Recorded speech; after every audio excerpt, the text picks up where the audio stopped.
comme nous l'a bien dit Éric Péchin, merci beaucoup, Ethan. Comme Éric Péchin nous l'a bien dit la dernière fois qu'il a prêché, c'était avant l'été, il nous a rappelé que nous étions dans une saison de transition, n'est-ce pas ? Et puis, cette saison de transition, c'est d'aller à un point à un autre. Et moi, ça m'a fait penser à Moïse, en fait, qui n'a pas été capable de rentrer dans la terre promise, alors que c'était là où Dieu les attendait. C'était la volonté de Dieu que le peuple d'Israël aille dans cette terre promise, qui transitionne, qui goûte à quelque chose d'autre, qui rentre dans ce pays promis que Dieu leur a promis. Et puis Moïse, il n'est pas rentré sur cette terre promise parce que quelque chose l'a retenu sur ce territoire. Et puis, je vous donne un petit peu cette image parce que ça vous concerne. Vous êtes attendus dans ce temps de transition dans la terre promise, mais ce qui pourrait vous retenir à transiter, ce qui pourrait vous piéger dans le désert, c'est l'offense. C'est si votre cœur est offensé, ça vous coince sur le territoire sur lequel vous êtes. Et vous êtes mis sur la touche, et vous êtes coincé, et vous ne pouvez pas rentrer dans les promesses que Dieu vous a faites. Dieu, il n'a pas changé, il est le même. C'est lui qui vous a fait ces promesses. Mais il y a une chose, et c'est pour ça que c'est tellement important cette chose, c'est l'offense. Alors je vais décrire un peu. J'ai déjà prêché des milliers de fois sur le pardon, sur tout ça, mais jamais sur l'offense et ses conséquences. Et puis j'aimerais un petit peu insister sur ce sujet parce que des fois on dit un chrétien il doit pardonner parce que Dieu lui dit il faut pardonner, il faut pardonner, il faut pardonner, il faut pardonner. Et puis c'est important aussi d'écouter le cœur de la personne, d'écouter son cœur. Et puis après, qu'est-ce que je fais avec mon cœur ? C'est toujours ça la question. Qu'est-ce que je fais avec mon cœur ? Comment est-ce que je réagis à ce qui m'arrive ? Je me rends compte que je vieillis parce que je ne vois plus rien, en fait. Donc, à moins que je prenne de la hauteur, voilà ce que je vais faire. Donc, je vous cite Matthieu 24. Vous vous rappelez Matthieu 24 ? Ça sort souvent ces derniers temps. Qui a entendu plusieurs fois Matthieu 24 ? Ça vous dit quelque chose, ce passage ? Bon, si ce n'est pas le cas, je vais vous éclairer. Donc, c'est les disciples qui demandent à Jésus « Qu'est-ce qui va se passer ? Quel sera le signe de ton avènement et de la fin du monde ?» Au verset 4, donc Matthieu 24, Jésus leur répondit « Prenez garde que personne ne vous séduise, car plusieurs viendront sous mon nom, disant « C'est moi qui suis le Christ », et ils séduiront beaucoup de gens. Vous entendrez parler de guerre et de bruit de guerre. Gardez-vous d'être troublés, car il faut que ces choses arrivent. Mais ce ne sera pas encore la fin. Une nation s'élèvera contre une nation et un royaume contre un royaume. Et il y aura en divers lieux des famines et des tremblements de terre. Il y a des versions qui disent aussi des pestes, des maladies. Tout cela ne sera que le commencement des douleurs. Alors, on vous livrera au tourment et l'on vous fera mourir et vous serez haïs de toutes les nations à cause de mon nom. Je tiens à préciser que c'est quand même le cas aujourd'hui. Il n'y a jamais eu autant de chrétiens persécutés sur terre, si jamais. Vous ne suivez pas les infos de la porte ouverte, qui est ce ministère. Mais là, je vais insister sur le verset 10 qui dit « Alors aussi, plusieurs succomberont, et ils se trahiront, se haïront les uns les autres. » Et je vais m'arrêter juste « Alors aussi, plusieurs succomberont ». Et puis, il y a certaines versions qui décrivent le mot « succomber » comme « retenir l'offense », « garder l'offense ». Ce qui veut dire « plusieurs seront offensés ». Plusieurs faux prophètes s'élèveront et ils séduiront beaucoup de gens. Et parce que l'iniquité se sera accrue, l'amour du plus grand nombre se refroidira. mais celui qui persévérera jusqu'à la fin sera sauvé. Cette bonne nouvelle du royaume sera prêchée dans le monde entier pour servir de témoignage à toutes les nations. Alors viendra la fin. Donc, il y a une chose que l'ennemi fait, parce que c'est lui qui le fait, c'est de nous plonger dans les offenses à répétition. Qui n'a jamais été offensé dans cette salle? Levez bien la main qu'on vous voit, comme un être absolument extraterrestre. On a tous été offensés, on ne peut pas échapper à l'offense, vous êtes d'accord? On ne peut pas y échapper. On ne peut pas y échapper. Surtout quand on est un vieux chrétien, alors là, on n'y a pas du tout échappé. L'offense la plus fatale, c'est entre frères. Parce qu'on loue ensemble, on prie ensemble, c'est hyper puissant, il y a des choses spirituelles très fortes qui se passent. On espère, parce que quand on rentre dans l'église, on se dit, ici, ils sont tous comme Dieu, ils sont tous parfaits, ils doivent tous m'aimer, ils doivent tous prendre soin de moi, surtout le pasteur qui est comme Dieu, quoi. C'est mon pasteur. Je m'approprie la tête de l'église, j'en fais mien. Je me dis, lui, là, celui qui parle à la place de Dieu, celui qui a l'autorité, il va devoir répondre à tous mes besoins, comme si c'était Dieu lui-même. Et puis là, c'est sûr que je ne vais pas échapper à l'offense, parce que l'offense est directement reliée aux attentes irréalistes.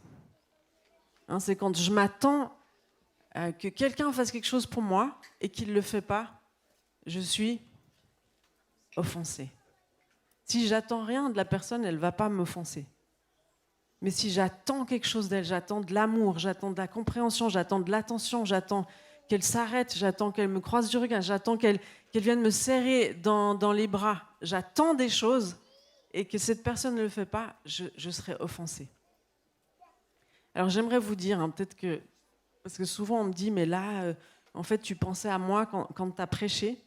Alors je vais vous dire, je pense à aucun d'entre vous et en même temps, je pense à chacun d'entre vous. Et je pense à moi.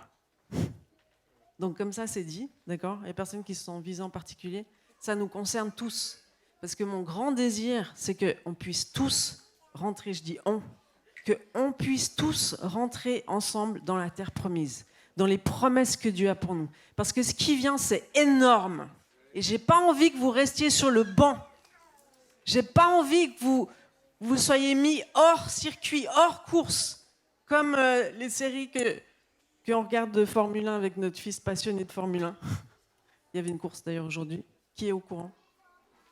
Ah, une fille en plus. C'est qu'en Formule 1, même si on est le meilleur, on peut vite se prendre un mur, avoir les pneus qui explosent et se retrouver dernier, alors qu'on est le meilleur. On peut être le chrétien le plus talentueux, le plus loin, celui qui a le plus de faveur avec Dieu.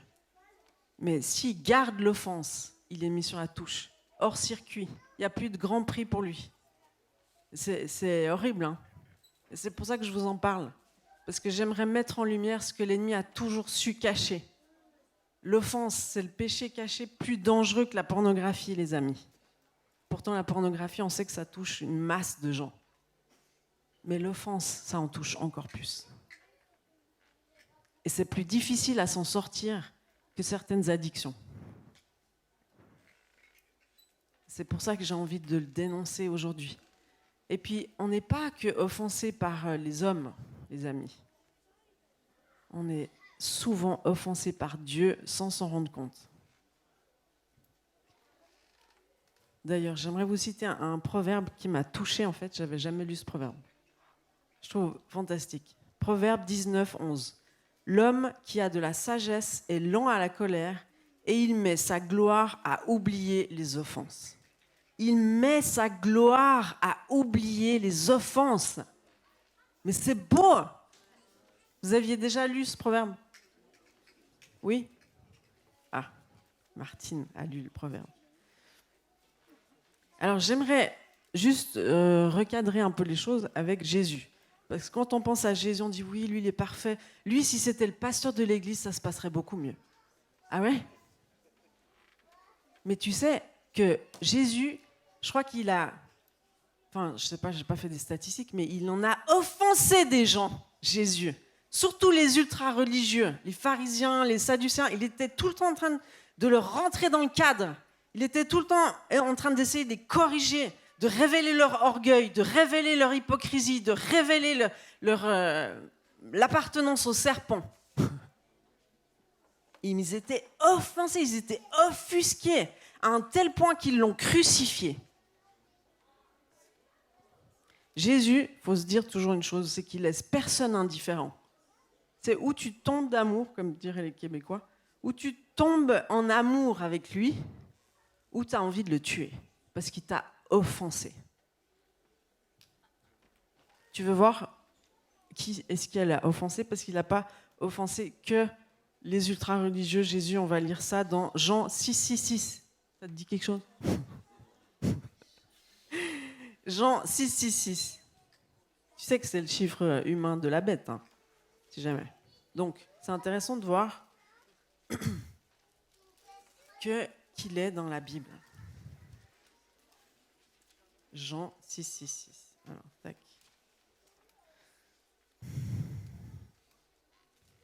Alors là, Jésus il est en train de leur expliquer qu'à un moment donné, ils vont manger sa chair et boire son sang. Il parle à ses disciples. Donc il y avait plus que les 12. Il y en avait plus que 12. C'était ses disciples. Ça veut dire qu'ils avaient tout quitté pour le suivre. Ils l'aimaient, ils le respectaient. Puis à un moment donné, il leur dit un truc bizarre. Vous allez manger ma chair et boire mon sang. Et donc plusieurs de ses disciples, après l'avoir entendu, ils disent « Cette parole est dure. Qui peut l'écouter ?» Et puis là, il dit « Cela vous scandalise-t-il ? Les paroles que je vous ai dites sont esprit et vie. » Jésus savait tout ce qui se passait dans les cœurs, mais au verset 66, c'est écrit « Dès ce moment, plusieurs de ses disciples se retirèrent et ils n'allèrent plus avec lui. » Est-ce que Jésus a essayé de les retenir? Pas un seul instant. Parce qu'en même temps, tu sais quoi? L'offense, c'est un test de cœur. C'est un test d'orgueil. C'est où tu choisis l'orgueil. Parce que quand on est piqué dans notre orgueil, comme c'est une expression, hein, être piqué dans son orgueil, eh bien, on est offensé, n'est-ce pas? Et puis après, pour relâcher l'offense, il faut beaucoup d'humilité. Il faut juste se rappeler que c'est un piège démoniaque juste surpuissant qui va te mettre sur la touche. Parce que Dieu, il veut son corps qui bouge, il veut son corps plein de vie, il veut son corps en action. Il veut nous transformer pour qu'on puisse rentrer dans la réforme que Dieu veut sur cette terre.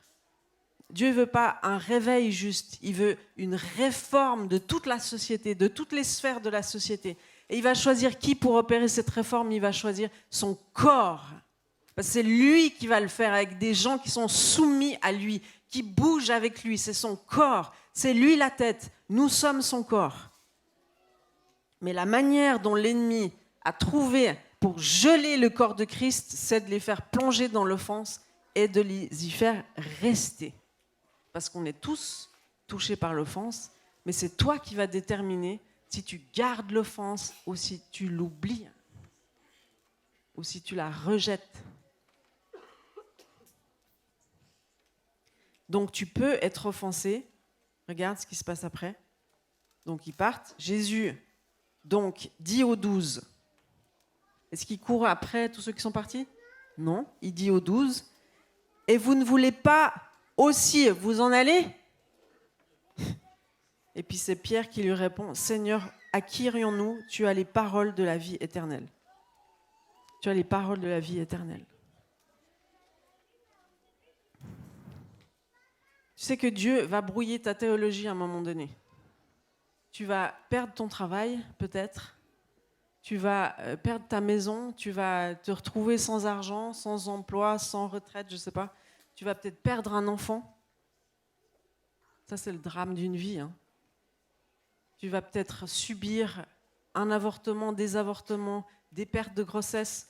Tu as peut-être subi un abus sexuel dans ton enfance. Peut-être que tu as été maltraité dans ta famille, violenté par ton père. Il y a 1000 drames dans la vie où tu pourrais te dire « Mais t'étais où, Dieu? Mais qu'est-ce que t'as fait? Mais comment t'as pu laisser faire une chose pareille? Tu aurais dû intervenir. » On dit, ici à l'église, on dit « Dieu est puissant, il est omniscient, il est omniprésent, il est omnipotent. » Ça veut dire qu'il est tout puissant, il peut tout faire, il peut guérir toutes les maladies, il peut te délivrer de tous les esprits mauvais. Et quand il fait pas ce que t'aimerais qu'il fasse, plutôt, quand il fait pas ce que tu voulais qu'il fasse, là, tu es offensé contre Dieu. Et tu te rends même plus compte, mais tu pries plus. Tu sens plus rien dans la louange. Puis tu commences à t'éloigner des chrétiens. Et puis là, tu es mis sur la touche. Parce que tu t'es éloigné de celui qui peut te consoler, de celui qui peut t'aimer, de celui qui peut te conduire sur le chemin de la vie, de celui qui va te montrer les bonnes décisions à prendre, de celui qui va t'aimer sans jamais te trahir, sans jamais t'abandonner. Celui-là, ton meilleur ami, c'est contre lui que tu es offensé. Alors que c'est lui qui peut te sortir de tous tes problèmes. Mais de sa manière, parce que ses voix ne sont pas mes voix, ses pensées ne sont pas mes pensées. C'est parce que Dieu, il sait ce qu'il fait.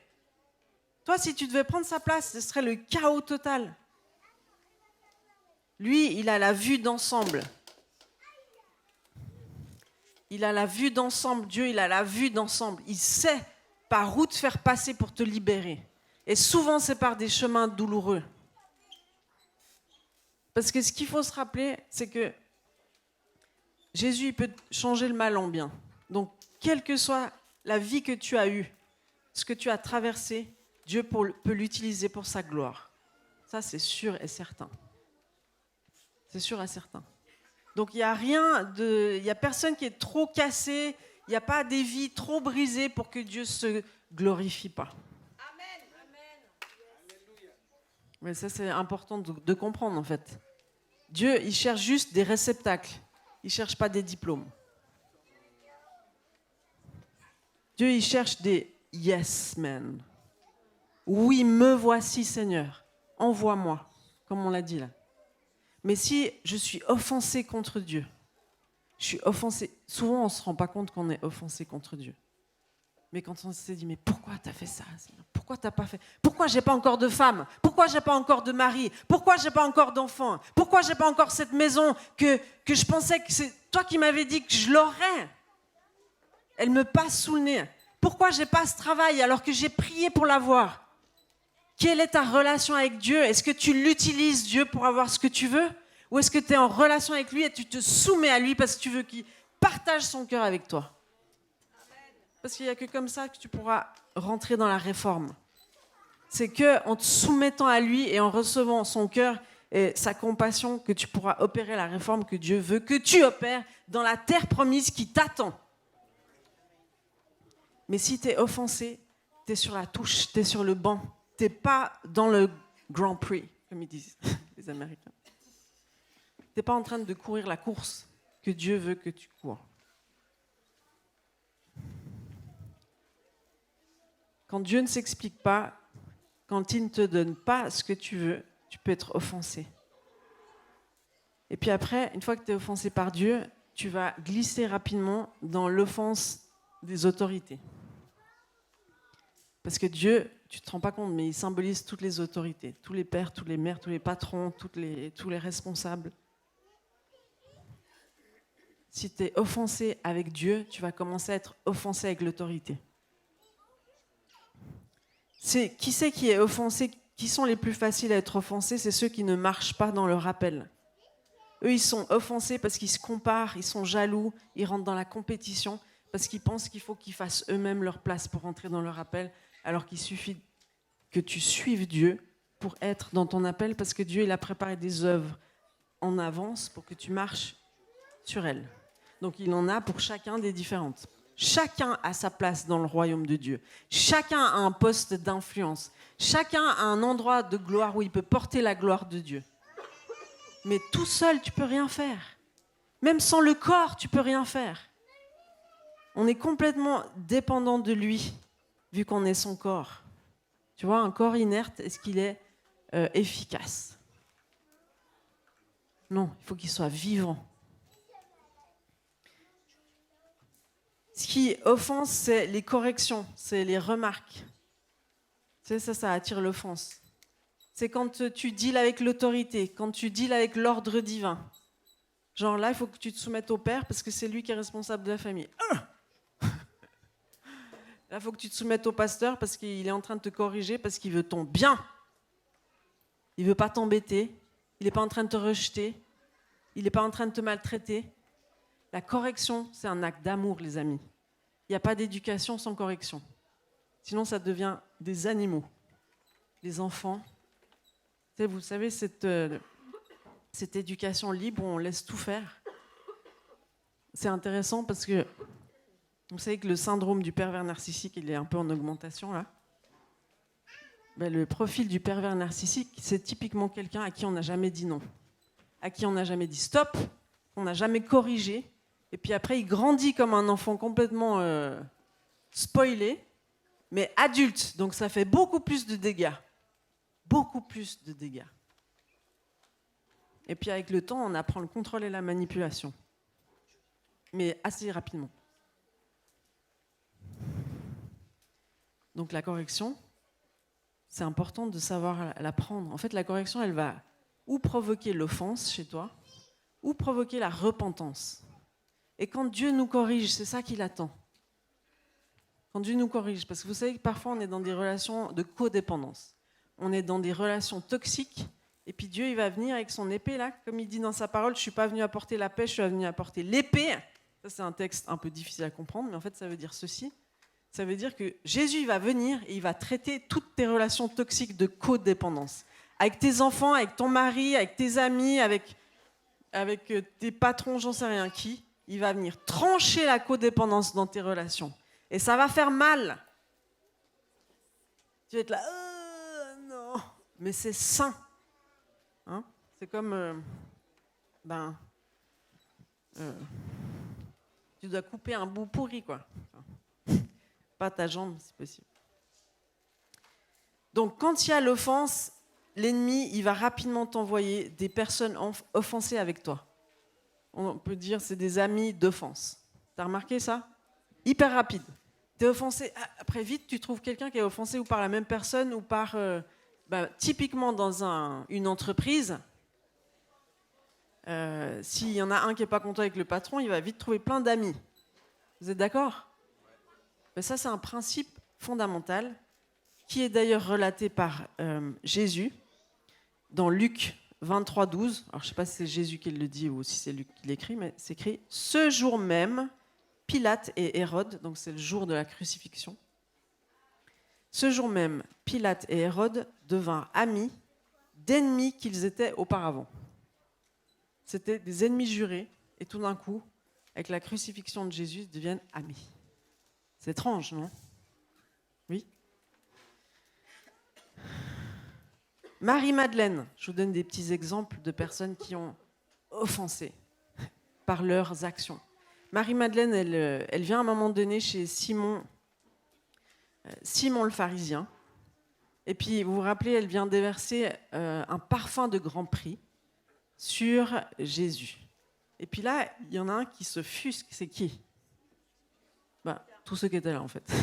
Tous les religieux, mais il y en a un qui va dire quelque chose. C'est Judas, exactement.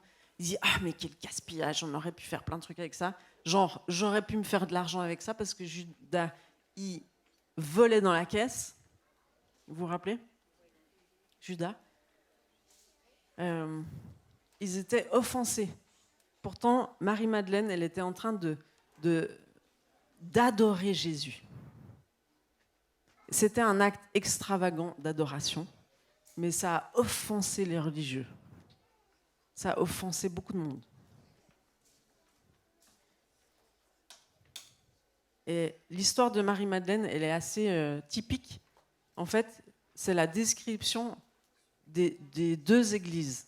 Tu as l'église religieuse symbolisée par les pharisiens, et puis tu as l'église amoureuse comme une folle, qui est symbolisée par Marie-Madeleine.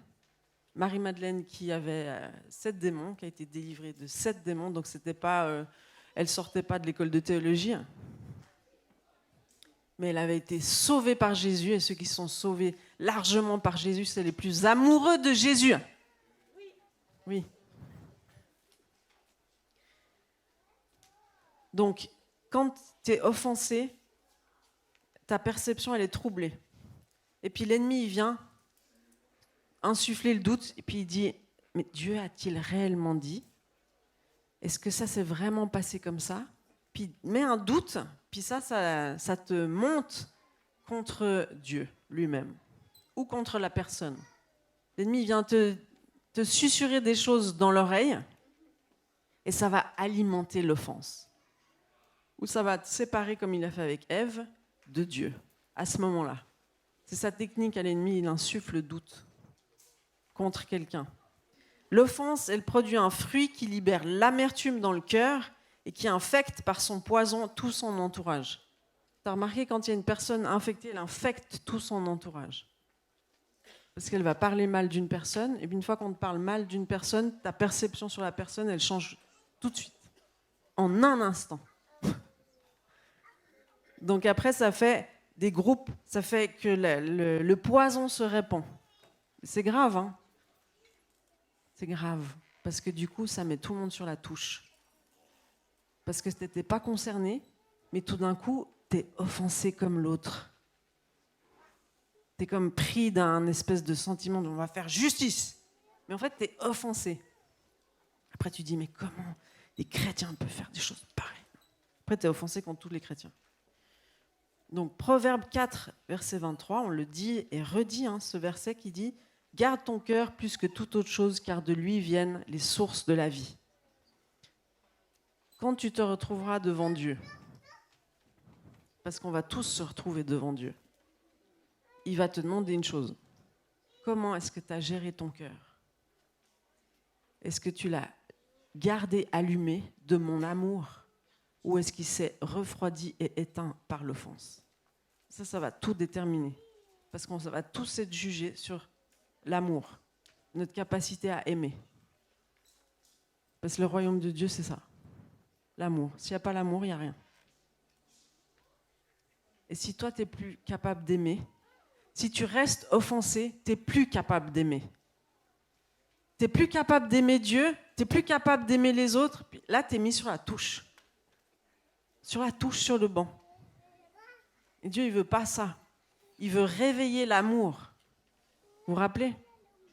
Il veut réveiller l'amour. Pas avant qu'elle le veuille. Donc aujourd'hui, Dieu, il est en train de te challenger et te dire, est-ce que tu veux sortir de là? Parce que ce soir, ce que Jésus veut faire, c'est qu'il veut te libérer de ta captivité. Il veut te libérer de ta prison d'offense. Si tu as l'impression de stagner ou de tourner en rond, c'est parce que tu as été pris par l'offense et tu es mis dans une prison. Est-ce que tu veux en sortir? Parce que tu peux en sortir. Rejette l'offense loin de toi. Parce que c'est ça qui te paralyse. L'ennemi rigole en attendant. J'aimerais juste vous parler aussi de Jean-Baptiste. Jean-Baptiste, mais lui c'était le cousin de Jésus, donc il se connaissait, non? Oui? Il se connaissait? Alors pourquoi est-ce qu'à un moment donné, Jean-Baptiste, qui est en prison, il va demander si c'est bien lui? Jésus, ayant entendu parler depuis sa prison des œuvres du Christ, lui fit dire par ses disciples, « Es-tu celui qui doit venir ou devons-nous en attendre un autre ?» Là, Jean-Baptiste, il est dans sa prison. Il a eu un ministère de repentance extraordinaire, baptisé des tonnes de gens. Il a prophétisé sur Jésus qu'il était le Fils de Dieu, que c'est lui qu'on attendait. Et là, il est dans le doute et il est en train de se poser la question. Est-ce que c'est vraiment lui? Le doute, vous vous rappelez, ça vient de qui? C'est l'ennemi qui vient te susurrer dans l'oreille. Parce que Jean-Baptiste, il faisait tout juste. S'il y en a un qui n'a pas fauté, c'est lui.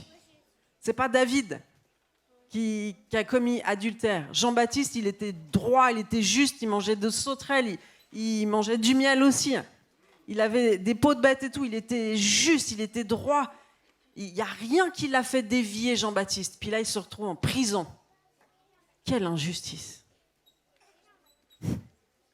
Donc, il demande ça aux disciples. Et puis là, Jésus, il voit les disciples de Jean-Baptiste, il leur répond. Allez rapporter à Jean ce que vous entendez et ce que vous voyez.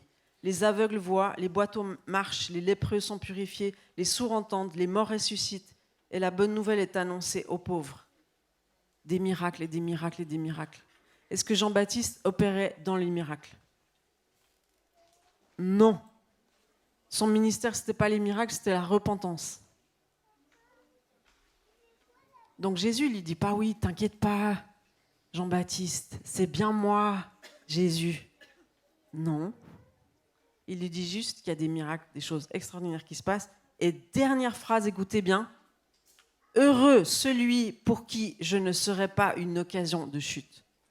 Heureux celui qui ne sera pas offensé par moi. C'est ce que lui, il dit à Jean-Baptiste. Parce que Jean-Baptiste, il pouvait être offensé par Dieu à ce moment-là, je vous assure. Il était sur le point de se faire décapiter, alors qu'il avait fait tout juste. Mais Jésus, il glisse juste. Heureux ceux pour qui je ne suis pas une occasion de chute. Heureux ceux qui ne sont pas offensés par moi. Heureux ceux qui ne sont pas offensés par moi. Parce qu'ils vont aller jusqu'au bout et ils vont gagner le prix que j'ai en réserve pour eux. Parce qu'il ne suffit pas de marcher, il faut que tu arrives jusqu'à la ligne d'arrivée. Alors relève-toi ce soir. Rejette l'offense.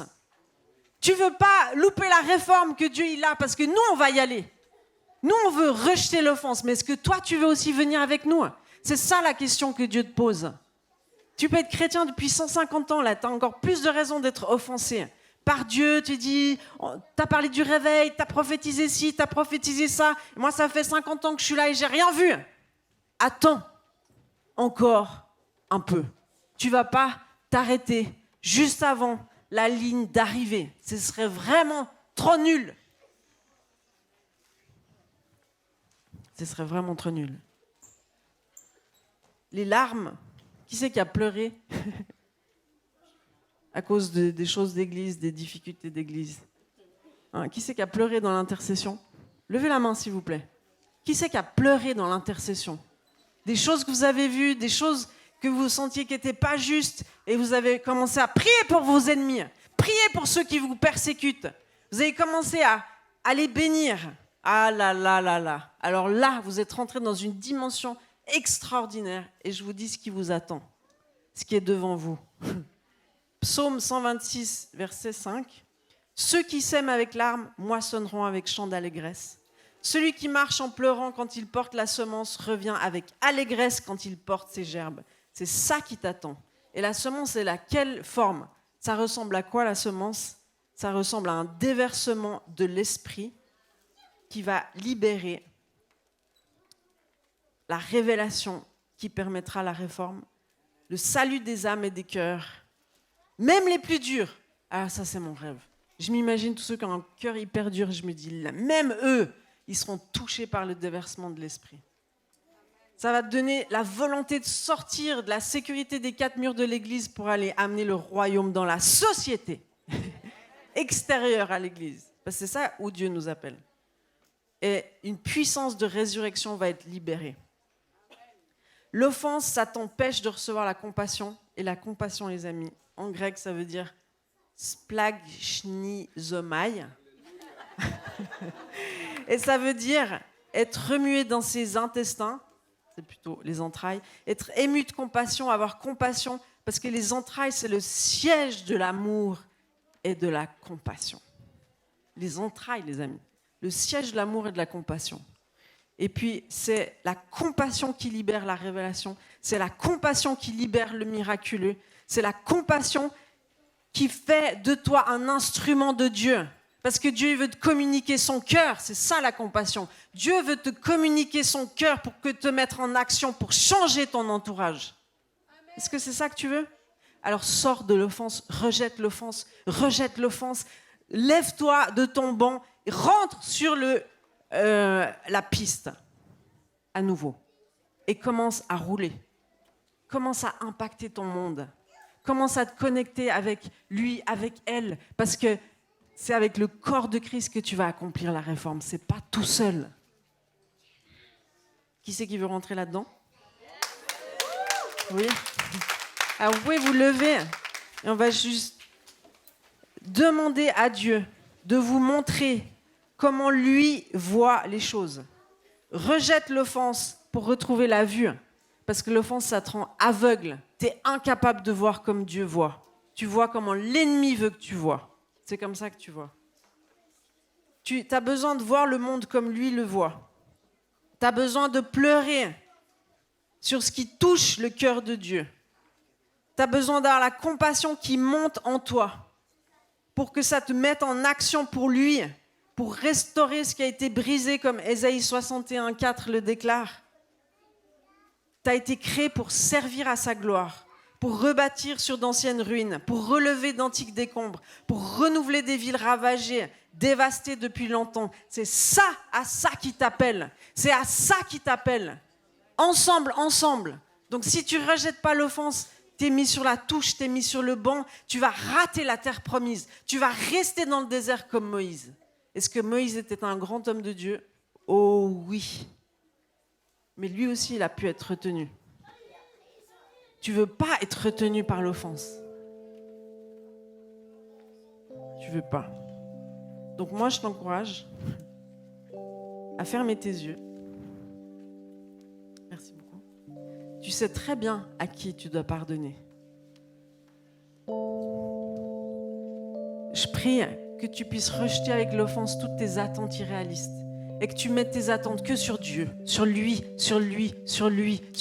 Parce que lui, il va se débrouiller pour t'envoyer X, Y, Z, même un enfant, même un non-chrétien, pour te dire quelque chose. C'est pas le pasteur, c'est pas lui, c'est pas celui auquel tu t'attends qui va répondre à tes besoins. C'est Dieu qui va utiliser qui il veut pour faire ce qu'il veut, au moment où il le veut et de la manière dont il le veut. Parce que lui, c'est mieux que toi. Lui, c'est mieux que toi. Lui, c'est mieux que toi. Lui, il t'aime beaucoup plus que ce que tu t'imagines. Il a un plan pour ta vie. Et quand tu restes dans l'offense, t'es coincé. Tu tournes en rond, ça peut durer des années. Alors qu'en un instant, tu peux sortir de cette prison. Et tu peux rentrer dans ta destinée. Tu peux rentrer dans les choses merveilleuses que Dieu a préparées d'avance pour toi. Là, c'est le moment où tu peux te repentir. Tu peux te repentir d'avoir accusé Dieu faussement. Tu peux te repentir de ton orgueil. Tu peux te repentir d'avoir accusé un tel, parce que l'accusateur, c'est qui? C'est pas nous. C'est l'ennemi, l'accusateur de nos frères. C'est l'accusateur des frères, c'est lui. Moi, j'entends plein d'histoires des vieux chrétiens qui ont vécu un temps de réveil, qui ont vécu des choses extraordinaires, et aujourd'hui, ils vont même plus à l'église, où ils sont pleins d'amertume, pleins de ressentiments, ils sont coincés. Ils sont coincés à un endroit, ils sont en train de rater leur vie. Ça, je veux pas ça pour vous. Je veux pas ça pour vous. Je veux que vous puissiez garder la flamme, garder la passion, garder le feu, garder l'amour.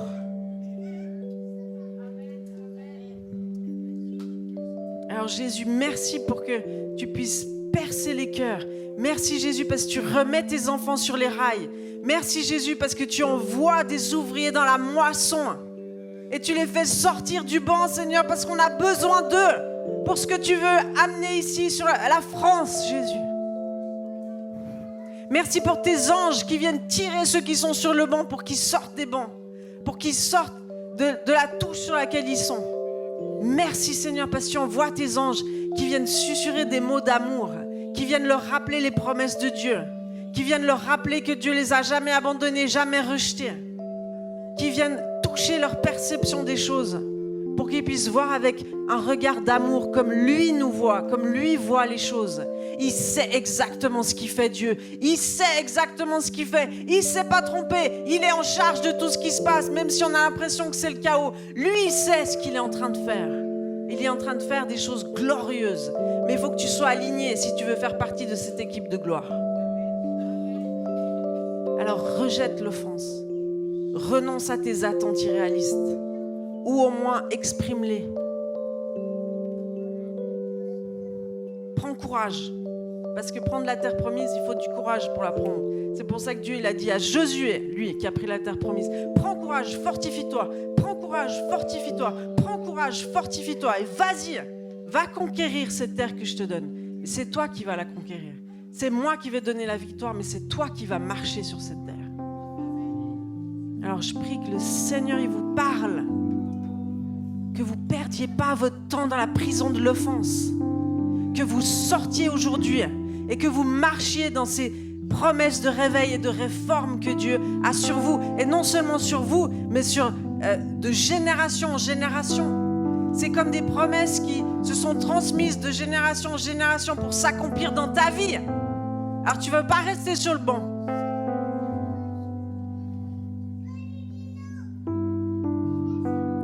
Donc c'est entre toi et Dieu en fait cette histoire, cette affaire. C'est ton cœur que tu dois gérer. Parce que c'est de ton cœur que tu devras rendre des comptes. Tu devras rendre des comptes. Tu devras rendre des comptes sur l'état de ton cœur que toi seul peux gérer. Dieu, il vient si tu lui demandes. Moi, je veux vraiment vous bénir dans cette saison. Parce qu'on est à l'aube de rentrer dans la terre promise. Et mon cœur, c'est que vous puissiez vous lever et qu'on puisse y aller ensemble. Alors je libère une onction de réconciliation. Je libère la puissance de l'amour et du pardon. Je libère l'honneur au milieu de nous. Je libère la faveur de Dieu quand ses enfants se mettent en mouvement, le mouvement de l'esprit, le mouvement de l'amour, le mouvement de la vie. J'appelle ces choses du ciel sur la terre, sur nous, sur chacun d'entre nous, parce qu'on en a tous besoin.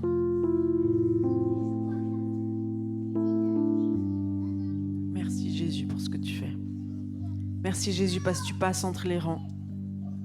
S'il y en a qui arrivent tout seuls sortir de l'offense, vous pouvez rester à votre place, mais s'il y en a qui sentent qu'ils ont besoin d'un coup de pouce, vous pouvez venir devant là. Ça demande de l'humilité pour venir devant. Mais l'humilité précède la gloire. C'est les proverbes qui disent. L'humilité précède la gloire. Venez devant. Déposez l'offense. Mettez-vous à genoux. Parce que se mettre à genoux, c'est un acte d'humilité. Moi, quand je prie pour que les gens puissent recevoir l'amour du Père, je fais ce que Ephésiens 3:4 dit. Je prie à genoux devant le Père de toute famille de la terre. Je prie pour que tous ces gens soient touchés par l'amour de Christ. Que l'offense, elle fonde. Qu'elle arrête de vous mentir. Parce que c'est pas la justice, l'offense. C'est pas la justice. C'est les stratagèmes démoniaques que l'ennemi aimerait vous. C'est hyper séduisant. Parce que quand on tient l'offense, on a l'impression de tenir la justice. Mais c'est qui le juge? C'est toi? Non, c'est Dieu. Parce que si toi tu te positionnes comme juge, tu seras jugé. Et j'aimerais pas être à ta place.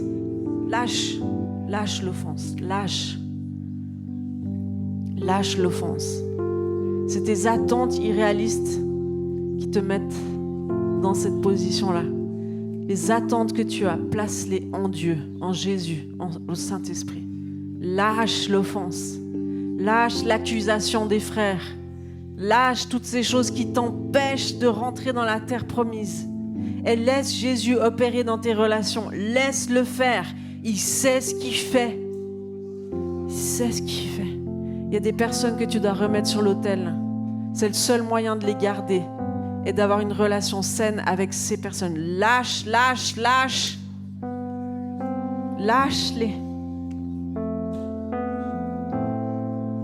Lâche l'offense. Choisis la repentance. Il n'y a rien de tel pour te remettre sur les rails du mouvement de la vie que Dieu veut opérer dans ta vie. Dès que tu vas te mettre sur les rails, tu vas voir comment la vitesse va s'accélérer.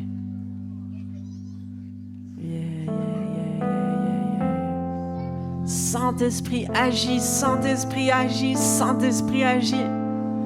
On veut que tu puisses guérir notre pays, Éternel.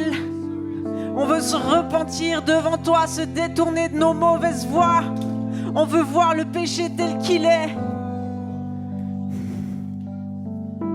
On ne veut pas être des disciples de la haine et de l'offense.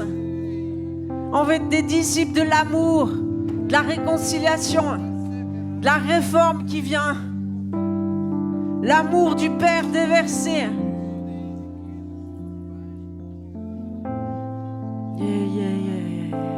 Ceux qui ont besoin qu'on prie pour eux, vous pouvez aussi lever la main si vous êtes devant là. Vous pouvez lever la main et puis il y a les équipiers de prière qui savent qui ils sont. Ils vont venir vers vous.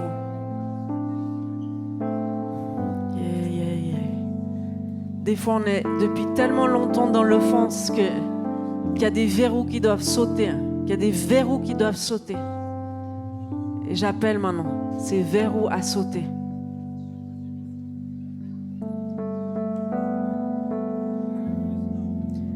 Et je veux prophétiser sur tous les pourquoi. Pourquoi Dieu t'a rien fait? Pourquoi Dieu t'a pas agi? Pourquoi Dieu tu fais ci? Pourquoi Dieu tu fais ça? Pourquoi t'as pas fait ci? Pourquoi t'as pas fait ça?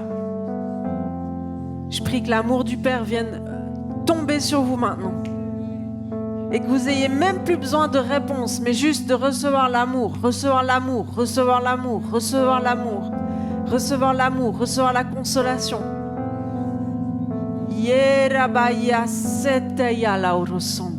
Maintenant, je prends autorité sur tout esprit mauvais qui vous tient captif.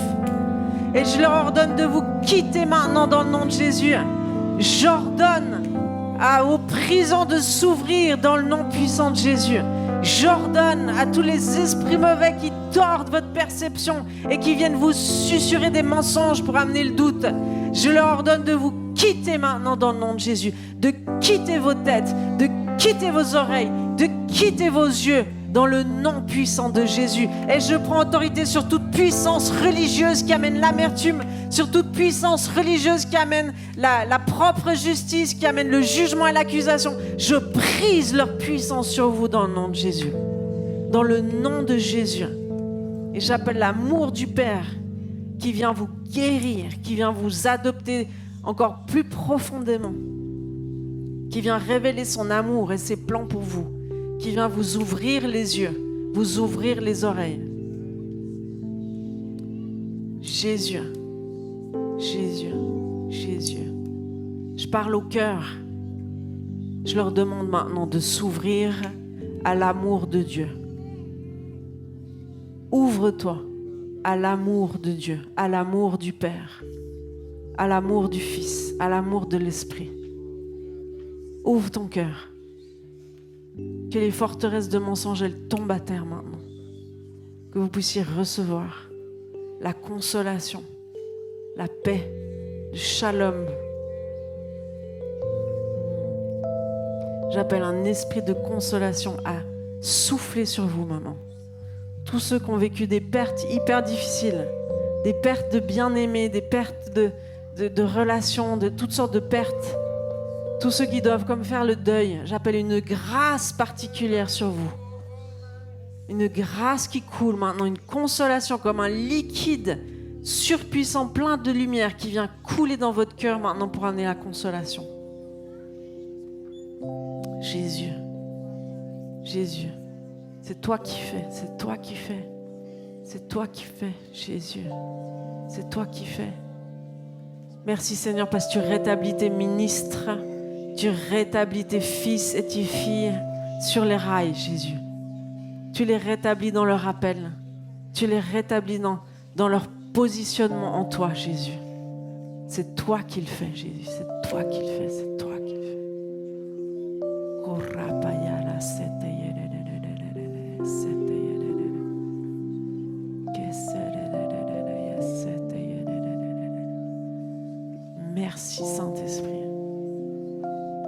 toi qui viens frapper à la porte des cœurs. C'est toi qui viens les remplir d'espérance à nouveau. Je déclare sur plusieurs d'entre vous que c'est un nouveau jour qui se lève. C'est un nouveau jour qui se lève. C'est un nouveau jour qui se lève. Vous pouvez commencer à voir la terre promise à l'horizon. Vous pouvez commencer à voir la terre promise à l'horizon. Vous pouvez commencer à voir la terre promise à l'horizon. Là où Dieu vous attend. Là où Dieu vous ouvre ses bras. Et il vous dit, tu peux y arriver. Tu peux y arriver.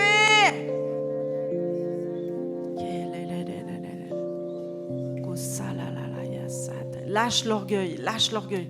Choisis l'humilité. C'est le meilleur endroit pour toi. Choisis l'humilité devant ton Père. Humilie-toi sous la main puissante de Dieu. C'est lui qui va t'élever en son temps. Laisse-le faire, c'est lui qui manage toute chose.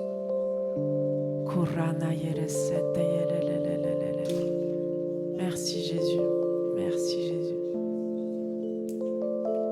Merci Jésus.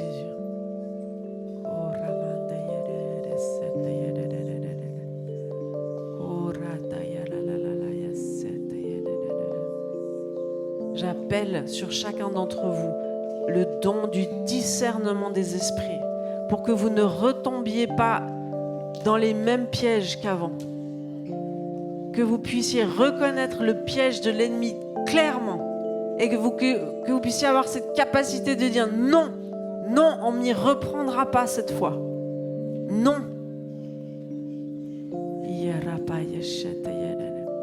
C'est le Saint-Esprit qui vient consoler vos cœurs.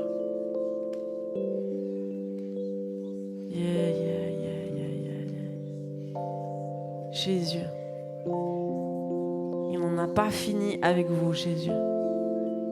Il attend juste que tu te relèves du banc.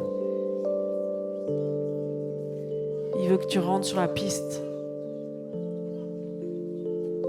Il veut que tu te remettes en mouvement pour que tu puisses illuminer ton entourage.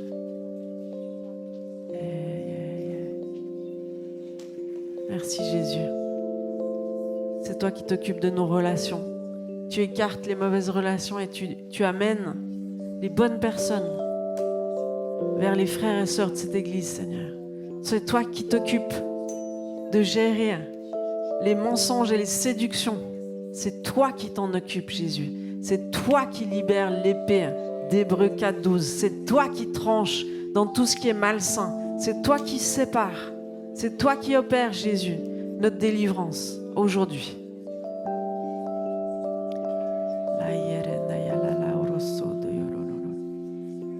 Et un cœur léger, je vous assure, c'est la liberté. Quand on a le cœur léger, quand on a rejeté l'offense, on a le cœur léger parce qu'on peut recevoir l'amour du Père. Il n'y a plus rien qui bloque. Merci Seigneur pour ton amour qui circule dans nos cœurs maintenant. Merci Seigneur pour ton amour qui circule dans nos cœurs maintenant. Jésus. Merci Jésus. Merci Jésus parce que tu rétablis chacun dans son appel, à sa place, dans ton église, pour briller dans ce monde et apporter la réforme que tu annonces, Jésus.